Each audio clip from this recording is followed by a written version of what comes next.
এই পৃথিবী থাকার জায়গা নয়।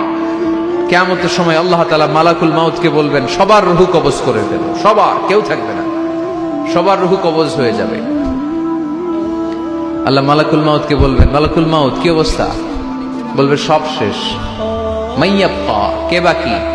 মালাকুল মাউত বলবে জিনেরা বাকি, যাদেরকে দেখা যায় না। আল্লাহ বলবেন জিনদেরকেও শেষ করে ফেলো, রূহ কবজ করো।